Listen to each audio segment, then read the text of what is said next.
All right, what's up, everybody? Welcome back again to the uPOW podcast, your source of motivation, inspiration, and information on your pursuit of wellness.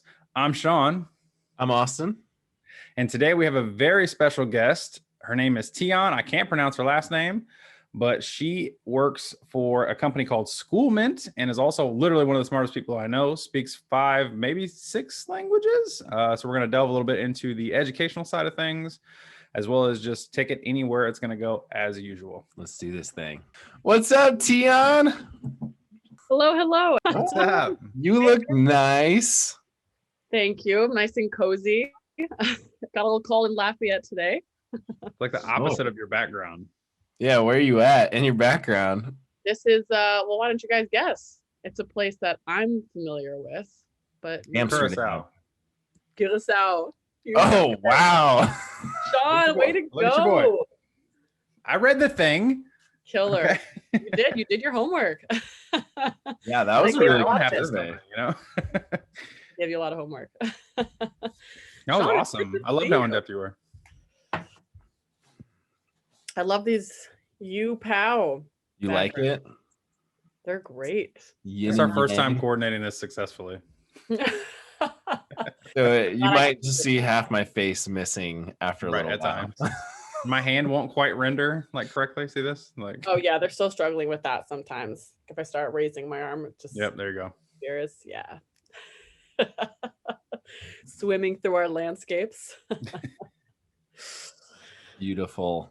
So Good what's up? How are you? Man, I'm doing good. It's been a wild day. Crazy, but I'm so glad to be here. I'm super psyched. I am pumped about your wellness podcast and happy to contribute anything I can.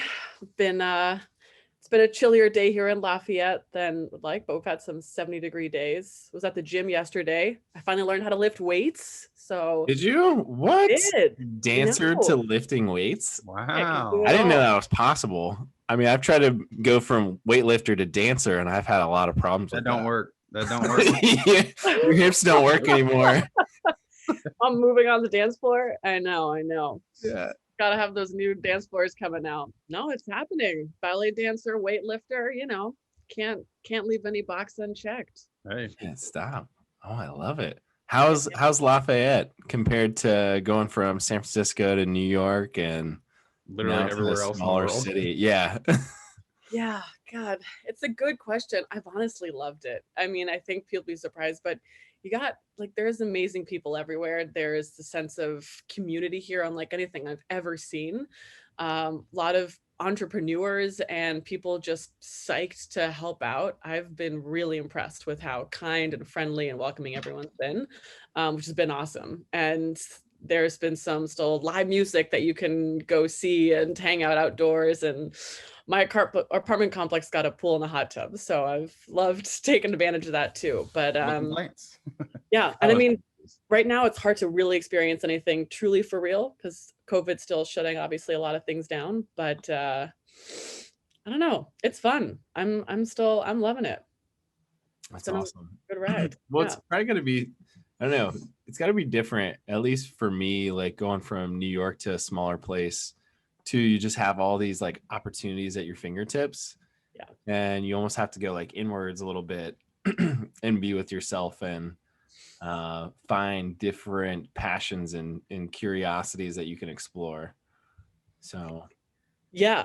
I mean, honestly, I would never have been able to take as many ballet classes as I am here. And I would not certainly have a horseback riding class I can take like 10 minutes from where I live. Like, oh, wow. having all of those activities that I love right at my fingertips is just epic. Like you can't do horseback riding in San Francisco or New York, a few minutes from where you live. That's true. So that's actually been pretty awesome. And you kind of need to have a car here, which makes everything so much more convenient. Like Costco is my go-to now. I get all my buying in bulk. Yeah. Absolutely. Yeah.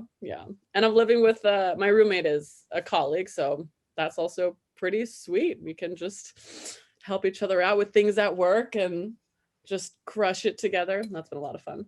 Yeah. Well, so tell us a little bit about SchoolMint and like what it is and how you got into it. Because I know but just for everybody else too. Oh man. I feel like Yeah. you kind of subtweeted me with that, but okay, that's fine. That's Jared and Garrett are also listening on this podcast. just I know exactly what it is, just for everyone else benefit. Yeah. Oh, Sean, did you want to give I mean, you can give the elevator pitch. I'd love to hear that. Yeah, Sean, let's hear SchoolMint. 30 seconds. Yeah, you're not safe on this podcast anymore, Sean. Put you on the spot. You bring on old friends and it's just like, ooh, they know me. Oh man. God, no, I mean, SchoolMint is, in a word, I mean, I feel like there's so many ways to describe it, but really I feel like what we do is we create the best possible experience for families and administrators. We streamline enrollment processes at a really high level. And we are wanting to create a life cycle, kind of a suite of tools for schools to use that help them engage and attract students, that help them get signed up and get all their paperwork filled out, and then ultimately engage them while they're in the classroom. We've got a positive behavior tool as part of our platform. And so now we just very recently emerged also with Whetstone, which is a company working with teachers and trying to give them that feedback. So I work specifically on the enrollment platform, and I've seen this company grow and shift so much in the almost 4 years that I've been there. But it's just been inspiring to be able to be a part of a company where, you know, that parent who's working 3 jobs and maybe doesn't speak English doesn't now need to wait in line for hours or take time out of their job to, you know, enroll their kids, and maybe doesn't have the language translator that they need. They can now get their however many kids like signed up online via their mobile phone.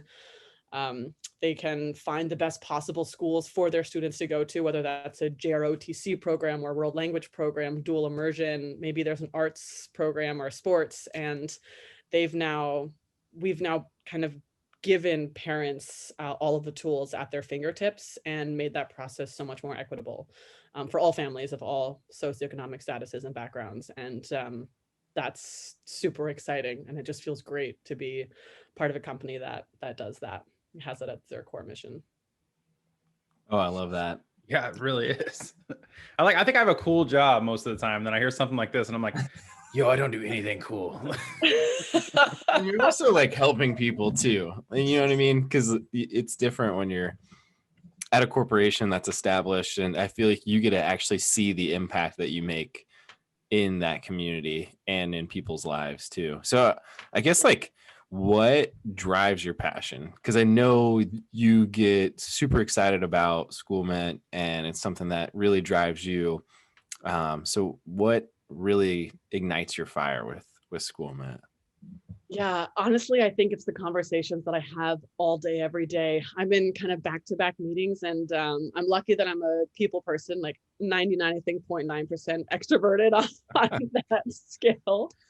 I can wake up feeling tired down, and then I'm talking to people all day, and I'm just like, I'm on a high, like I'm rocking and rolling, like super psyched and feeling good.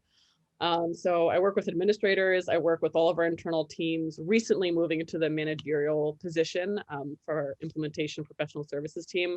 I now have 5 direct reports, and I can work with other leadership across departments. And so we're strategizing around, hey, what process will work better for handing off this client or getting this transitioned in the sales phase for a prospective client? What can we tell them that will make that implementation that much smoother in that experience? So that's awesome. And then I still do work with some of our clients from all sizes, a lot of our enterprise level deals as well.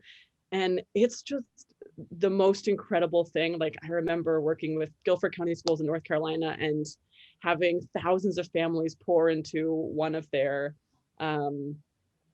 buildings that they had set up for this magnet fair event. And we're just sitting there and watching all these families get online. And I've been working with their team of administrators for the past few months on getting this all set up.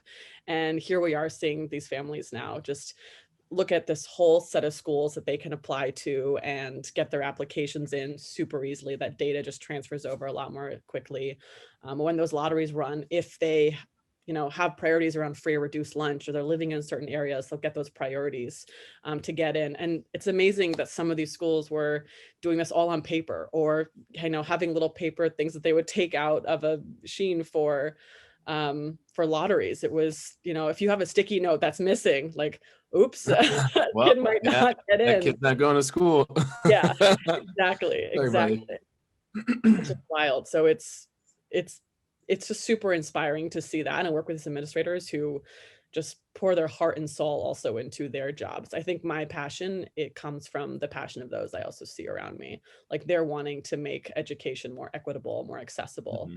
And the people I work with at this company are brilliant, bright, kind, motivated individuals. And every single administrator I've ever really worked with has been the same way. Just love what they do and realize how much work there is to be done, but it doesn't ever daunt them. They're like, let's forge ahead. Like, let's just keep going. Yeah. So this is kind of like a little off topic, but like, if you could have a magic wand, you could change something in education, because I think there's a lot of things. And I guess why I asked that is I think there's a lot of things in education that could be changed.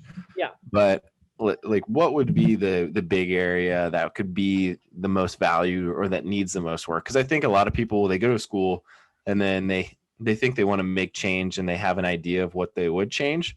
But from an administrative perspective, I'm sure you get a whole different view of that. And politics are involved, there's business involved, money involved. So I'm just kind of curious on what your answer would be. Honestly, and I've actually thought a lot about this, but I think I'm going to say, if I only get to choose one thing with this magic wand. You can do 3 if you want. It's a genie. Yeah. The magic genie bottle. I don't know. I think right up there at the top of the list is paying teachers more. It's such a simple thing, but make that a job with a salary that is deserving. You look at other countries like Singapore, wherever else, and their teachers are getting paid $150,000 a year. It is the same level of pay that an engineer gets, right? And it's because they value education. They value the individuals teaching the next generation. They see it as something where they have to invest in. And not that, you're going to really struggle and not have all the resources available. If you make this a job that pays well, that has the right benefits, you get people who will go into teaching and are just as motivated, inspired, and you're not making it a super difficult choice. I think that's one of the biggest things.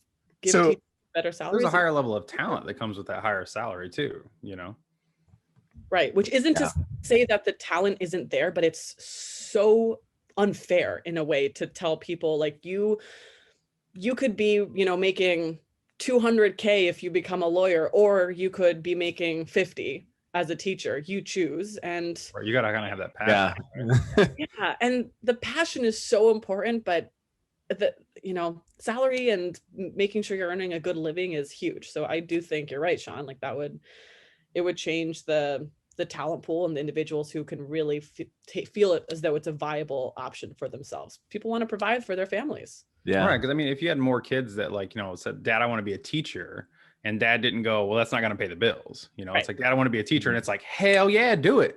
Go for it. Yeah. Yeah. Well, then there's like pride in the family too. Like, there's pride to be a teacher, but it's kind of like a, hey, you got a gold star kind of thing. It doesn't really mean much to anybody or anything. And, I also think that we run like our schools as like cost centers, like we have to do it. And we're not running them as like innovation centers and like pumping, good talent out there to see what they're capable of. And I think in college, it's a little different. We do run that as like an innovation center. But there is a level of privilege that comes with that to get there. Yeah, quite a bit of privilege. And if you're thinking about, the thousands of schools, charters, districts across the nation that we have right now, the level of education that you're receiving at each one is going to be so different based upon where you are. I mean, governmental funds and the way they're spread out is so unequal and so uneven. And some parents will just take their kids out and put them in a private school or a particular charter school they can afford to do that. They can afford to live in the parts of the country where they know the most money is being funneled into those schools. And so the amount of money, you know, per student is that much higher. So all of it, just, there's so much inequity created around it. And your point, Austin, also, like, it's a business, you know, it's become a real business. And some people, if you're born in the right place, you've got family with means, and you can be in the right area, you can go to the right school. Awesome. You might get a great education, but others, they're stuck. And we're not doing too much to change it. And I think it doesn't mean you're stuck in a way. I think that there are opportunities to like get to a place and get out of that, but it's just like probability. I think that's what it comes down to. You have a less amount of people that get out of that town or place, and they are not able to have as many opportunities, because it's just kind of like passed down from that. So that's really interesting. And Sean, I'd love to hear your take on that too, like, and what you think. You know, I was actually going to ask Tiane, because, you know, I'm a guy, I went to school in inner city Indianapolis for a little bit. IPS schools, you know, public school. And my parents actually lied, you know, statute of limitations passed. I can tell a story now. But my parents actually lied on our address. They used my grandma's and then my auntie's address to send me to a different school. And they just drove me to school every day because they were like, you know, you're not going to get anything out of the IPS system. And it's actually, you know, caveat, little ADD story. I would have met David West 10 years before I actually met him in college if I had just gone to school 48, because we grew up like 3 blocks from each other. We had no idea. But instead I went to Decatur, and I mean, Decatur is it's not great. It's still kind of a, you know, a trashier, you know, quote unquote school, but it's a hell of a lot nicer than the public school system. So like, I almost wonder, like, how do you even fix a problem that is that systemic, that is that big? In my, you know, my humble opinion, obviously, Tiane, you know way more about this than I do, but like, in my opinion, it comes down to sort of the zoning and the funding into schools. And, you know, while schools are in impoverished areas, only get funding from those impoverished areas. I mean, it's dog eat dog out there, you know? I mean, yeah, you make a really fair point. It's complicated. I mean, zoning is a huge factor, and, you know, those particular areas and where money is being channeled into, it's that's a pretty inequitable process at the moment. And I think it goes up to like the highest levels of government in that way, for how they're going to distribute those funds and really make it equitable across the board. If we raise the teacher salaries, if we commit to providing a certain amount of funds for every single student in America, regardless of what neighborhood they're in or what school they're going to, and if that can be controlled and kind of trickled down at that level, I think that could make a huge difference. And there's so many other factors at play, I think, within the classroom, standardized testing, and all of these ways in which we're trying to figure out, hey, where are schools doing well or doing more poorly? Where do we need to, you know, channel those resources? They're tough because standardized testing doesn't measure some of the things that we're looking for in today's ever-changing job landscape. I think about the jobs, right? It's not factory jobs in a lot of cases, or just, you know, jobs where it's a lot of things are being automated, is what I'm getting at. And so the skills that you need, those 21st century skills, let's say like the innovation and collaboration, creativity, how are we teaching that? How are we measuring it? And do you measure those aspects on a standardized score? If a student gets, let's say, 20 points out of 100 one year, and the next year, or they had, you know, 20 points, and the next year they get 60, that's a 40 point increase, which is awesome. But if 60 is still kind of like a failing grade and nowhere near at their grade level, that doesn't get measured, how much extra work they put in to get to that next level. So that still is a struggling, you know, system, and that measurement piece is, I think, and I think you bring up a really good point too. Like, school in a way, and I don't know, maybe you have more insight into this, Tiane, I'd love to hear this. School in a way has churned people out to be employees.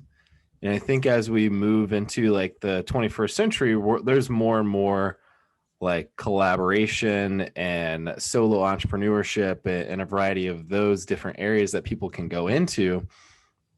So it's no longer about like what you just listening to other people and doing what they tell you to do. And I also think that standardized test scores, like I'm terrible at them. I'm horrible at them. And if they were any indicator for me to have success in school, I shouldn't have gone to college at all. And so I find it very interesting it's like, what would we replace that with to say, like, is that student a good student? So I'm kind of curious on what your thoughts are for that. Should there be multiple tests for like multiple categories and say like, hey, this person's more of an entrepreneur, or this person's more of like an intellect and they should go into engineering, and this person's more creative and they're a freelancer, and start to plug people into the places that they should be rather than trying to fit everybody in the same cookie cutter mold. Yeah, you're hitting on some important pieces. Like the cookie cutter is not working. And I think, I mean, I've read a lot of books in education, and something that always has just stuck out to me is the fact that in 200 or 250 years since the time when we were educating students in a schoolhouse, and students are remembering particular verb conjugations and just copying and pasting those things, and that rote memorization, not much in terms of what our instruction looked like has changed. And there's a few schools that have experimented. And so I think to get to kind of to answer your question, I don't have the perfect idea for that, but there are some schools that have kind of completely done away with the standard grades and test scores and those individual subjects. And it's really a combination of some of those subjects where they will put on a school play or build something, and there's these projects that require, in some cases, mathematical skills or an understanding of history. They're doing certain debates. And maybe they're layering history and other factors into the play. So it's looking at, verbal skills and their written skills and pulling in pieces of history. And it's that ultimate end product that is kind of graded and evaluated, how well they worked with their peers and what they contributed, what they built. And that's super exciting. And it's relating what they're learning to the actual real world.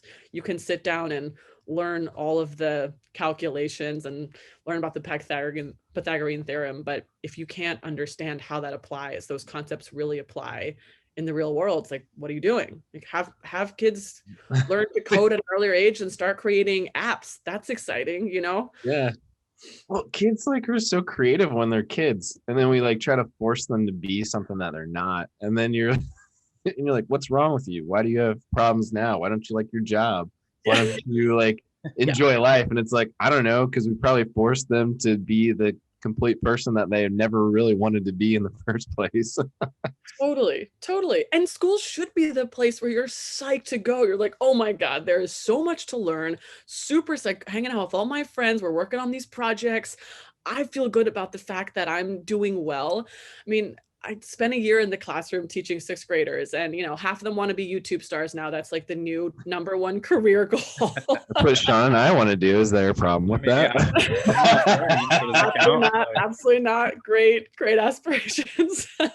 Listen, guys, we can't all be YouTube stars. I mean, but TikTok. Can we all be TikTok stars? Oh, that 1,000%. Okay, all right. Thanks. I can see your teacher coming out right now. You'd be a great teacher. Check with China, Yeah, I got to check with China on that, but I'm pretty sure that was A-okay. Right. TikTok stardom for all. But I mean, they're sitting there and they don't want to do what they're doing. They don't want to read for this book for 20 minutes and then write down a few thoughts or just fill out some kind of rote memorization task. That's not interesting or exciting to them. So then they don't want to be there. And then the teachers get frustrated with the students, and you're like, oh man, there's a better way. I always try to bake in exciting things. Do a science experiment, have them have fun with that, and then really figure out why did what molecules were interacting in order for that to occur, and how could you incorporate that into these other careers. I was part of a cool program that kind of brought in various various interactive programs that we did with them. And so we would have students create applications and we'd have them culminate in a WOW, and we'd have people from real kind of other jobs, not teachers, come in and work with those students, and they would do a 3D printing class and whatever else there was. So that was cool. And they loved that. And that was a way for them to really connect what they were doing now into what they could see themselves doing in the future. Okay. I like that. Yeah. Get people excited about what they want to be. There you go. Force them to do things that they don't want to do. I like that. That's a good motto. Yeah. There's a lot that can be changed. I don't know, but it's exciting. At least there's so many companies out there working to figure that out. But I guess from that magic wand, we're at like a better salaries for teachers and different way of testing and educating students in the classroom, creating projects, combining those skills rather than trying to teach the way we did a long time ago. We've got a different workforce that is required and different skills. Might as well teach towards that. So, okay. So I feel like as a teacher, you've probably had them, I've heard them called lollipop events, where it's this like TEDx talk where this guy like Nightshade thing. Yeah, this is another Nightshade thing. You got to give it a chance. So I got to preface this. Like once a podcast, Austin will just bring something up, just interject it and act like, yeah, everyone knows what I'm talking about. Everybody knows what I'm talking about. Lollipop events. So basically, me and the guests will be looking at each other like, what the hell is he talking about? Yeah, and that's the name of the game. So that's what we're gonna go with. And so lollipop events, basically, shorten it down a couple sentences, it's like this micro event that didn't mean anything to the person that was creating the event, but to the person that was receiving the event, it drastically changed their life and made them a completely different person that they would have been. So like, for example, this lollipop, this guy gave this kid a lollipop when he was thinking about going to this particular college. The kid went to college. That was like his first quote unquote friend, and then fell in love with college, felt like he connected with himself. So high level story, I want to know what your lollipop event was in life, like that micro event that you don't think might have meant anything to anybody, but it meant a lot to you, and how it changed your life in a way that you didn't think would be expected. Wow, meeting you? Oh, whatever. You leaving me and the when I had a broken ankle. Yeah, good luck. Best of luck to you. I want to put on record, she did not say us. She just said him. I'm chopped liver in this conversation. Sean, you're the obvious one, so that's why I had to say him, right? Because otherwise it just clearly hurt his feelings. Yeah, For sure. Trying to come out and visit soon. Oh my God, lollipop event. Because you wrote about micro events. That's what I was saying. Yeah. That's where I'm trying to go with this. I love that. I think, I think one of them for me was working with a student in San Jose during my time teaching. He had gotten into trouble, the kind of kid who gets into trouble every single day. And we were sitting down together and just chatting, and he wasn't really wanting to talk, and finally just got him to crack a smile, something that I was saying. I was like trying to just even like get him to laugh a little bit, and he like couldn't hold it in. And then he started cracking up, and I had like tears in my eyes. Aww. Laughing and crying. And he shared, I think, a story with me about kind of his family life, some personal pieces at home. And that's just one of many moments with some of these students who had really tough lives. Like family life, it was just not always easy. And they still showed up every day with so much energy, sometimes not perfectly placed, but lots of energy, lots of excitement, and such big hearts, like so kind and so ready to just tackle things. And so I always wanted to bring my everything to them any single day. If I was coming in tired, I had a headache, right? It was like, no, these kids deserve everything that I've got, because that's what they're always giving me. Always trying to think about, how do I make these lesson plans more engaging and more interesting? Can I take out the stuff that I would be bored with myself? Like, why am I making them sit through this? And I think it was those little interactions kind of compiled up, each of those little lollipop moments that that kind of hit me and made me realize, as much as I love teaching and as much as I love these moments, I want to be in the education space in a way that I can impact countless more students and the way things operate on a larger level. That's where I'm passionate. But I want to continue having some of those classroom moments. Like, I'd love someday to just get back into a classroom or spend a summer somewhere working with students, because it is the most inspiring thing. I think watching a student in Nicaragua that I work with, like, share his chips with another kid, and they both barely have anything to eat, and like they're still sharing. Like, it's all like they're all in it together.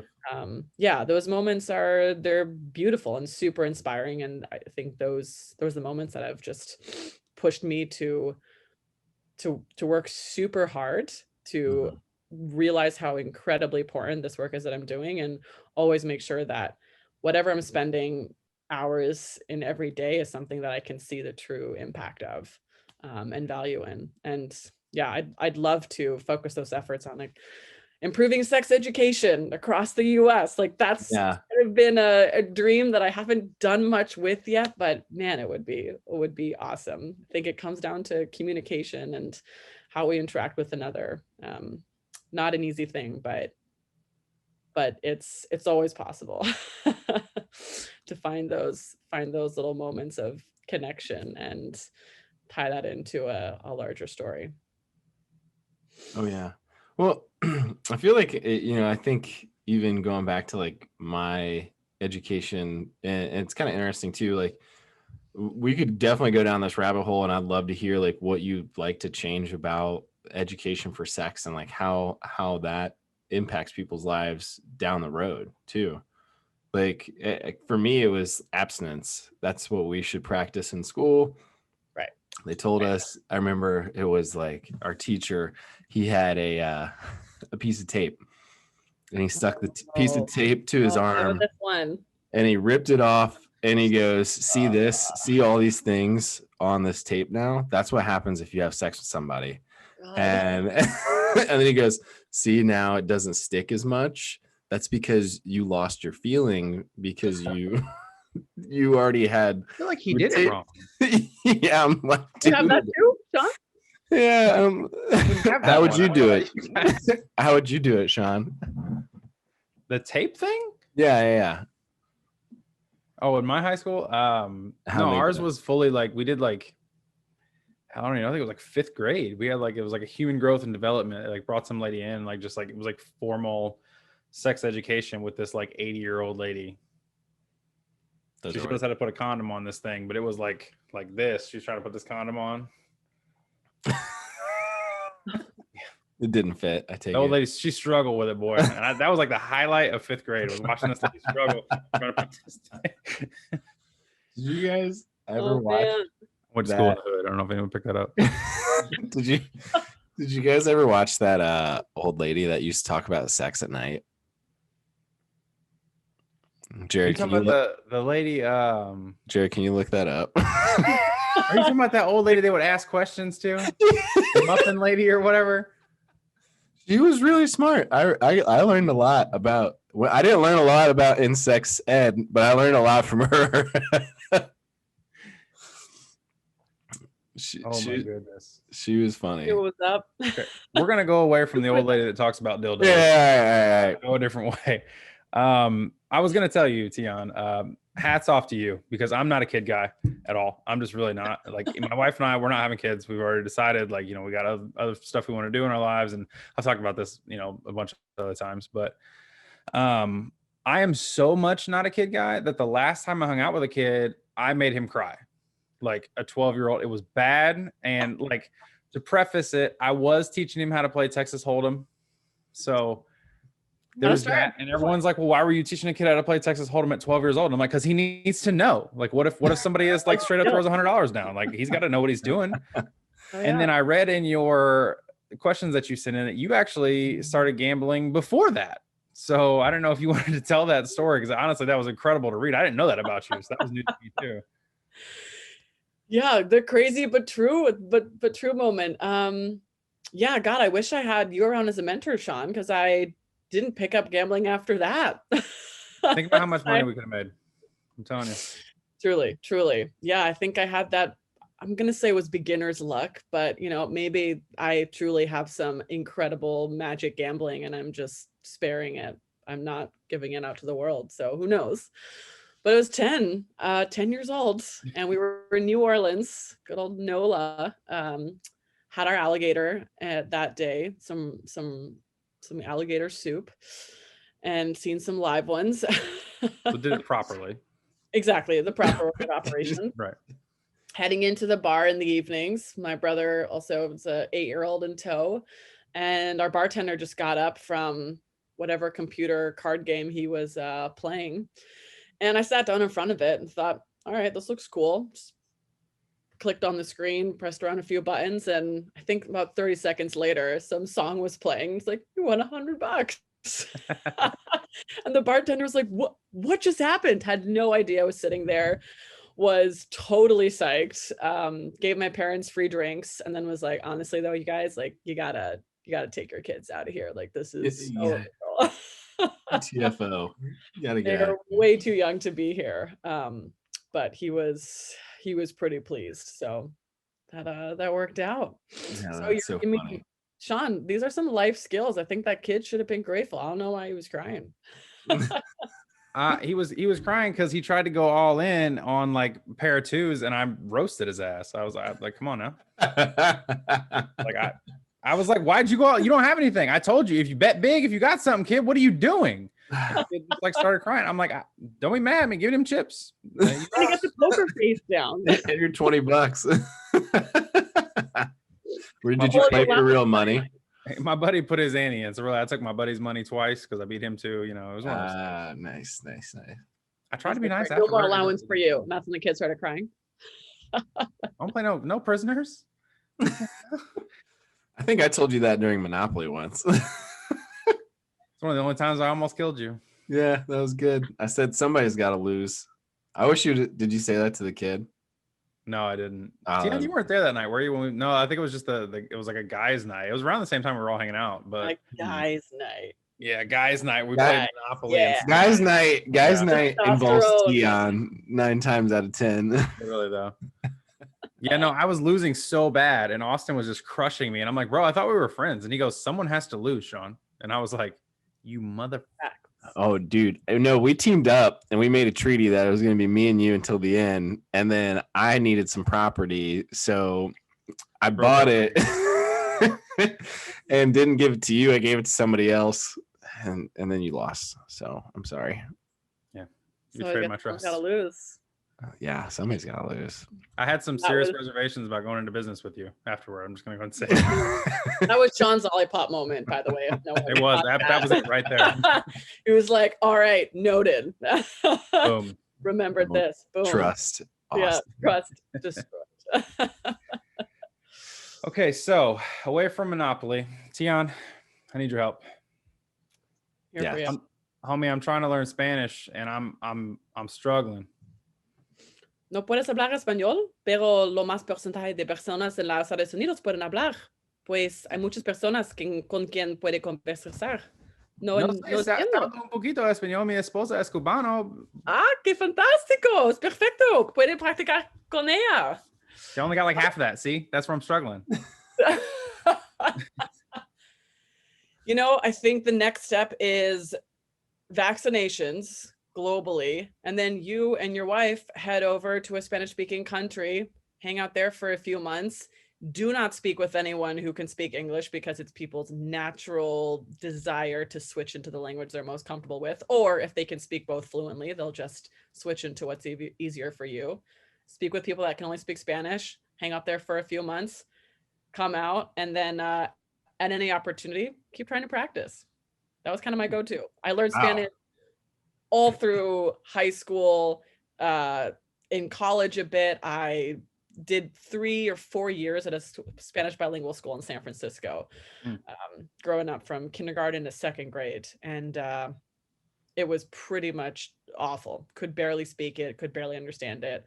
I was in Nicaragua for 3 months between my junior and senior year, and it just took off. It just took off. I didn't get to speak English. No one spoke English. So I think that's it. So do you think like Rosetta Stone or Duolingo are helpful at all? Because I thought you used that for German. Yeah, I stopped using it for German. I'm no longer dating a German guy. I am using it for French, and I'm still using it for Spanish from time to time. And I actually purchased the premium version of Duolingo, and I feel like, hey, nice to support, a great company like that. I think they can do some great things. I was recently impressed. My boyfriend, his brother is also dating a Dutch woman, and he's using Duolingo for Dutch, and I only really Duolingo. He doesn't even speak it that much with his Dutch girlfriend. And he could totally converse with me. I was asking him some, basic questions about job and his girlfriend and things he likes doing on his free time. And he could answer all of them, but he's been at it every day, like hours, sometimes at a time. So I think you got to be pretty diligent with it. I think those things can work, but you got to be super focused. I don't know about you guys, but I like to procrastinate after a long day of work. I'm like, I want to chill. I want to drink and speak English. Yeah, exactly. Go to the gym, pump some weights, get swole. But I'm not typically sitting around thinking like, oh, let me practice this language. It's hard, and you don't get the benefits of being able to then talk to someone right there and then. Awesome, Sean, that you got your wife. I mean, maybe you guys can set aside like 10, 15 minutes a day in the evenings. Like, all right, this is our Spanish speaking time. Yeah, I thought like with basically everything in my life that I've ever researched, I stick like X amount of time a week, right? Like on Tuesdays I do this, on Wednesdays I do this, the Fridays I do this, right? That's how I got good at Call of Duty. So the fact that like I can't pick up Spanish like just by doing that is like it's odd to me, and it's frustrating because like I don't know how to do it any other way than my way. So I'm like, now I'm over here like I've had this I done pay for like 2 years of this little Rosetta Stone, and I bought the premium package. Yeah. That's and it. I heard this comedian talking, and she was like, oh yeah, I've had Rosetta Stone since 2001, still can't speak Spanish. And I was like, that will not be me. How do I do this? Yeah. So Tiane, I guess like what are the most important aspects to like focus on? Is it like certain vowels or nouns, or, is it like the basics to go with and then try to conversate with somebody? Or yeah, like highest level, like you're gonna pick up a new, like you're gonna speak Japanese. Do you speak Japanese? I feel like you speak everything. Of course I do. Okay, so boom. So if you're gonna speak something you don't speak. I do not. I speak touches of Urdu. I do not speak Japanese. God, it's a good question. I honestly, I don't know the methodology behind learning a language. And I think there's absolutely people who pick it up on a new level. Like they can speak 15 different languages fluently, and it takes them a few months and they can just pick one up. That is astounding. That's not me. I do love languages, and I will pick them up a little bit probably more easily than average. I think because whenever I'm picking up a language, almost always I've got someone around me who I can speak it with. And especially in the case of Spanish, I have loved the moments that I can converse with someone in Spanish who would never assume that I'd be able to speak it, and who all of a sudden switch from being kind of cold, standoffish, uncomfortable, like I don't trust you, to launching into a story about their kid who just won this award at school, and like immediately they just feel at home. They feel good about the conversation you're having, and they've got a huge smile on their face, and that feels awesome. Like you just sort of feeling like that was so great. That was so much fun. I actually got to learn from this person, and it brightened their day, and it makes people feel like, wow, this person took some effort to learn something about kind of my culture and my background, and really making that attempt. And especially for those that can't speak then English that well, it's huge. And one of my favorite things to do when I travel is learn some of that language. Go into Turkey, and I learned some Turkish and tried to speak it in Istanbul with individuals who didn't speak any English. And there was one where some guy started launching into a conversation because he thought I could totally speak it after like he gave me a bottle of water. I was like asking how much it cost and like how his day was. And then all of a sudden they're chatting and I'm like, oh, actually, I'm so sorry. I got the bare minimum right now.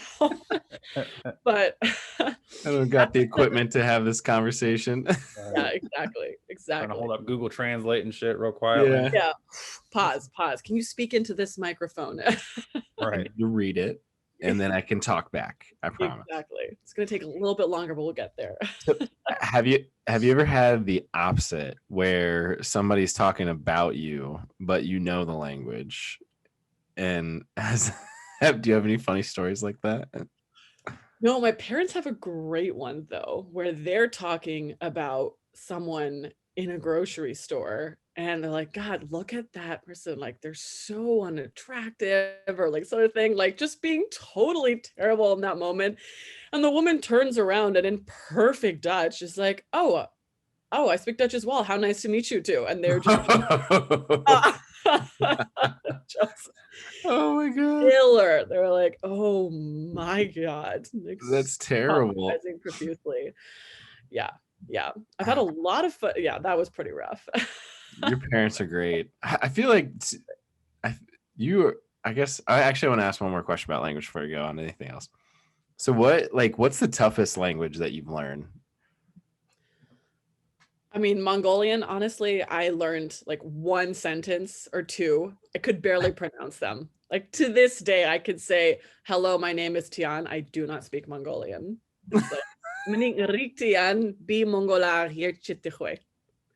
Butchering that entirely. And I was like, all right, I'm out. Something about the way you have to change where your tongue is placed or whatever when you're speaking it. I just couldn't make the sounds that needed to happen. I can roll my R's, but that's about it. That's as far as I can go. That's half the battle in Spanish, player. Yeah. You got your R's rolled, Sean? No. Come on, give it a try. No, because like you know how you're supposed to say like croquetas? I just say croquetas.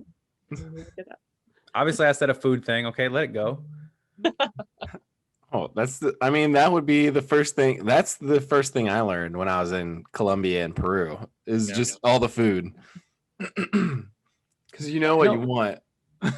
The crazy part too is like, because my wife is Cuban and she's not like Mexican or Spanish or anything like that. Like, I guess in Cuban culture, like they put a lot of emphasis on like enunciating and speaking very clearly. And they also speak very, very fast. So like anytime I try to like cut it up with like abuela or like, you know, tío or tía, like I'm like, hey, you know, ¿cómo estás? What's up? And they're just like, and I'm just like, oh, hell no. Lento. Yo soy muy lento. I'm like, más lentamente, por favor. I'm telling you. You know, I like speaking faster because it hides all the mistakes that I'm making grammatically. And just kind of flow through it. And you're like, you didn't hear that I missed that A or gonna write that down. What's your top 3 tips, Tian, to hide your poor Spanish? 1, speak faster. 2, confidence. That's just a top tip in anything. By the way, you can apply that in all things. You're super confident, you got away with a lot. 3, God. Tequila. Un trago de tequila. That's actually straight facts as well. Go to the bar, a few drinks in, like Spanish is just improved 150%. It's gotta be, right? I feel like it's the only time I can speak it. Hablando salsa, moviendo caderas, un trago de tequila. Perfectamente. We'll see. When I start drinking, I think I can speak Spanish, and I think I can also salsa dance, and all of that leaves my body and my mind. By the time I actually try to, I took salsa classes. Yeah, I actually was told that I looked like a professional dancer. I heard about They're this. very wrong. Do we have any other eyewitnesses to that statement? I feel like he said I'm a bad dancer like 4 times just to lead up to that moment. Like he was just trying to like fishing for that moment to be like, I wanted you guys to look ask. like a professional dancer. Yeah, they did. They said, "Wow, are you a professional dancer?" And I said, "No, I'm the last thing." Was it my wife's grandma that told you that at the wedding though? 'Cause that don't count. After some tequila. Definitely. Well, I had plenty of tequila at Sean's wedding. Maybe it didn't leave me. I just stopped thinking about it. I mean, that was it. Could be. So Tiane, what was the language? Was it Native American? What was it? Urdu? Yeah, what is that? Oh, it's a language they speak in Pakistan and other. Oh my god. Oh, we were way off. Oh, come on, you two. We were researching it beforehand and we couldn't find it. Here's how bad it is. I must have spelled it horrendously because it came up with like a Native American tribe, and I was like, "Yo, when did she learn Native American? She's so cultured." Like, Sam, Tiane. Back to American roots. Yeah, he was like, "You can get it in Illinois and there's a couple other states." It was like from wow, Tiane's Pacific through the Great Lakes, like through Canada, and I was like, "Did Tiane live in Canada?" I know she lived everywhere, but I'm like racking my brain, like, where's that chick been? Where's that chick not been? It's probably better. Like. That's great. I should have run with that. No, I do not know any Native American languages. Yeah, you should have just told us that and then spoken, just said something. We would have totally bought it. I was 100, like the freaking commenters on the video would have been the only way I knew you was bullshitting. But like, that girl is not speaking whatever you thought she was speaking. No, Urdu is super similar to Arabic. Like, it's got the Assalamu alaikum, which is that common greeting. Mm-hmm. And then Aapko mil ke acha laga, it's like, how are you? And then I learned in quick succession, the last one is like, Assalamu alaikum, Aapko mil ke acha laga, main tumse pyar karti hu. But main tumse pyar karti hu means I love you. And that's not what you're trying to say to the just average person you're chatting with. So my friend was like, you need to not say those three in that quick succession. Like, pause before you say. But I learned how to say a lot of random things. Like, I'm cold, and how are you doing? And like, all right. TikTok is like kind of like doing okay. Like, Mujhe land tagrihi hai. I think it's like, I'm cold, and no. What was the other one? Where did you learn that at? These were all in college with my roommate. She was from Pakistan, and that's what I was just about to ask. I was like, did you learn this in travel? Did you learn this because you said you typically kind of like use a buddy system whenever you like learn a new language. So I was like, who is your buddy for this one? For sure, her. And I got a lot of swear words from a lot of her friends as well. That's what I've always learned first. Those are the first ones to come. Absolutely. Yeah. Learned like a couple of words in Polish, and one was immediately, and the other one was fuck. And you're like, all right, well, here we go. I think that's it. And that's it. That's all you need to know. That's all you need to know. Those are the key words. So I've been doing it wrong this whole time, trying to learn language. I don't have a buddy. And I think that's the problem. I need to find a friend. They should have an app for that. There's gotta be apps that do that, unless they don't, and then start one. Right. I was gonna say they're actually Rosetta Stone. You can hire a coach through them to hit you up and be like, hey, have you done your lessons today? How's it going? Like, and they'll talk to you in Spanish or whatever language. I like that. It's hella expensive though. How much is it? I don't even know. I looked at it. It was like $179 or something to get started. Oh wow. And I'm like, just to get somebody to yell at me, I feel like I could set an alarm on my phone for that much. For your wife. Your wife. Like, are you practicing? No. Right. The crazy part is we're planning this trip down to Miami to go hang out with like her dad's side of the Cuban side of the family and everything. And like last time we went, the actual family members were like awesome to me, But then we went to this liquor store. I'm just like hijacking your podcast at this point, Tiane, to tell you this cool story because I haven't seen you in a couple years. So we went to this liquor store, and the homie at this liquor store had a squirrel in a cage behind the counter, and he didn't speak any English. And not only did I want to know about the squirrel, but I also couldn't even ask him if he had any gum. So I was like just at a total loss. So I'm over here trying to talk, like talking to this guy. And then my wife, who's enamored with the squirrel, turns around and goes, Chicle, you know this. And then the dude just starts dying laughing at me. And I'm just like, oh, hell, I got to learn Spanish. That was my lollipop. That was your line. Your bubblegum moment. Yeah. That's a bubblegum moment. That's actually great. Miami's awesome for that. A lot of people who will only speak Spanish, lots of Spanish trainees there. And I mean, those, like, you had that bubblegum moment, how many Uber moments, like I couldn't explain otherwise how to have the driver get to wherever we were if I wasn't able to speak with them. I think it's like those little things where all of a sudden that barrier of communication, it breaks down because you can actually converse, you can have that conversation. And my Spanish is nowhere near perfect. I might be way out of my element in a more professional setting also, and or else, but yeah, it's those little pieces that are great. But you don't then have those super fun moments where you're trying to chew and explain what's going on and there's like a squirrel in the back, you know, you miss out on some of those very comical moments. Yeah, you lose the story. Right. Those stories. I was gonna say, I don't really want to respect your time, Tiane. I really appreciate you coming on and everything. I really just kind of got the thing I wanted to kind of just touch on real quick. You know, obviously the three of us have been friends for a long time, and you know, we're all pretty open-minded and we're all pretty, you know, kind of forward thinking. And so I guess how important is it to be open to other cultures and other languages and other like understand that, like, you know, thinking about the family of four that goes on vacation to Cabo and they're like, well, they need to speak English down here. This is ridiculous, you know, versus like no, you're in a different country. You need to speak what they speak so that you can like get around and stuff, you know? Yeah, God, that's a great question. I mean, I think it's incredibly important. I think it stems also to a sense of pride. A lot of people have pride for their countries and where they're from, and that's good. That's an important thing. You should take pride in your culture and your country and the people that make it up. America is obviously unique in that we are people who come from many countries, and we do have, you know, Native Americans, but we also have people from different parts of Europe and Asia and Africa and just all over the world, and we are all Americans.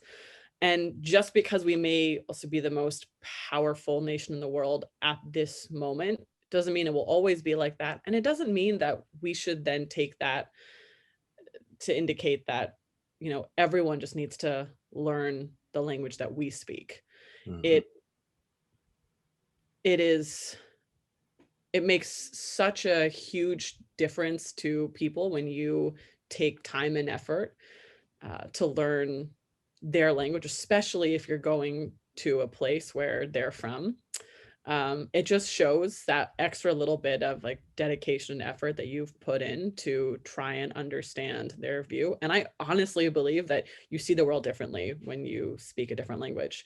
Like, it's so interesting to me to understand that certain, I think, like Native American tribes or parts of Africa, they have languages or words for different colors of shades of green or blue that make them actually see colors that we can't see, or so many different words for rivers or trees that they see their world and their landscape in a different way.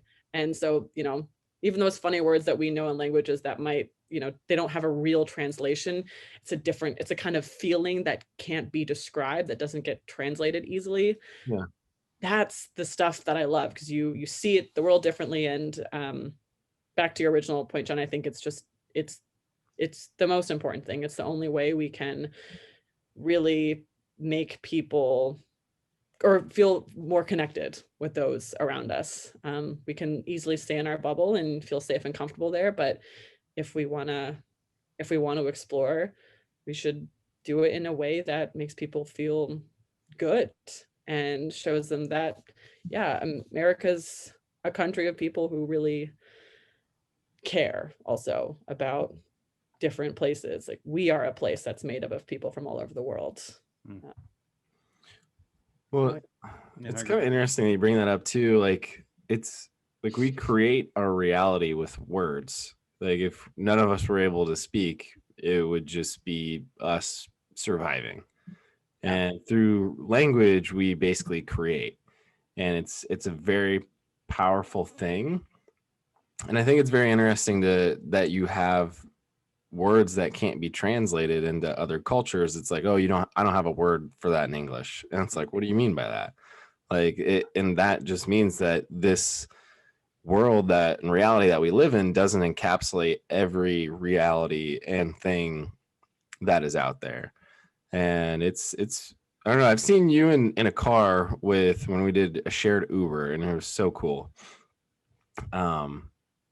You and that person were just talking in Spanish and just immediately hit it off. And you just both went off on a tangent, and I was just sitting back and I'm like, I'm just glad to be in San Francisco. This is awesome. Also just happy to be there. Yeah, I'm just happy like a little puppy. And it was just so cool to see you two connect on a plane that is not possible connecting that quickly in the language of English in that moment. And so like that language together connects you to a new reality in that instant, which is really powerful and really cool. I guess my question was similar to Sean's. Mine was more around like kind of like, I guess like what are the benefits to immersing yourself and traveling and like having that open mind? Because I think that's a powerful thing to like break down those barriers and remove yourself and get out of your own bubble, which is pretty cool. But I'd love to hear your thoughts. Yeah, absolutely. I mean, I think I have to preface this with it is an absolute privilege to be able to do so. And I know that it's not necessarily attainable at all times, but I will say that I have met individuals who have never traveled a day in their life or never traveled outside of their hometown or state, who feel more connected to this globe, who feel like what we consider, cultured or globally minded than those who have traveled to every part of or pocket of the world that you can imagine, who still, despite having had the privilege to travel to all those places, didn't actually open up their hearts or their minds to the conversations they were having, the places that they were in, really just seeking to understand. So I do think that while it's incredible if you can travel and you have the means to do so, absolutely take advantage of that. But don't forget that you don't need to do those things in order to be a global citizen, to be connected, to share with individuals however you meet them. And maybe the crossing of your paths are them coming through your hometown versus you going through theirs.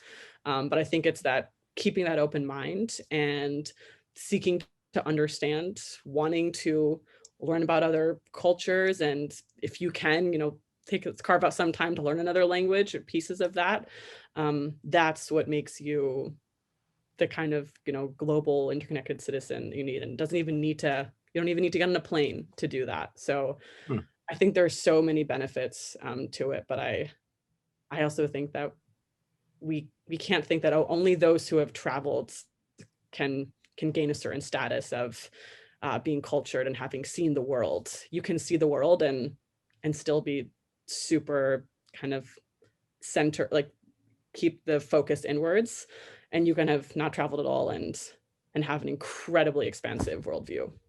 I like that. Yeah, that's awesome. It's powerful stuff. However, speaking of which, I'm missing traveling, and my parents are in Amsterdam right now. I would love to go out and be there with them. Where's your next big adventure? Amsterdam is for sure my next big adventure. And maybe the Greek islands, crazily enough. My dad's researching some places on Airbnb for maybe a Thanksgiving or a Christmas hangout locale. So could Watch out for those margaritas. You got to look out for those margaritas. I've been training my whole life for those. Tequila corre mi sangre. Whatever that means. After a few margaritas, I'll understand. Did you get that one? Did you catch that one, Sean? I got a little bit, I think. A little bit of that runs in the blood. Yeah. Maybe we just partied a lot in college. It could have been that too, Something like that. Yeah. We got this shared understanding. Yeah. Mutual understanding. Exactly. Well, Tiane, thank you very much for coming on. I know you said in your survey that you're a bad millennial, but if anyone wants to learn more about SchoolMint or anything else, so they want to get a hold of you, what's the best way to do it? Oh gosh. I guess the Facebook or Instagram. I say the Facebook or Instagram as though I'm like 1,000 years old. But You just go to Instagram, that's hers, just the load it right, landing page. the Curaçao one, and then MEID, which is the word for girl in Dutch, Curaçao meid. So there you go, learn a word there. Oh, there we go. Curaçao meid, yep, that's where the handle comes from. And I guess from there you can do those direct message things. I only learned about that recently. Barely know how to create a story. I truly am a terrible millennial, but Facebook, Instagram, what am I saying? Instagram? What's the other one? LinkedIn. LinkedIn. One of those three. I can be hit up on any platform. I try to check them from time to time.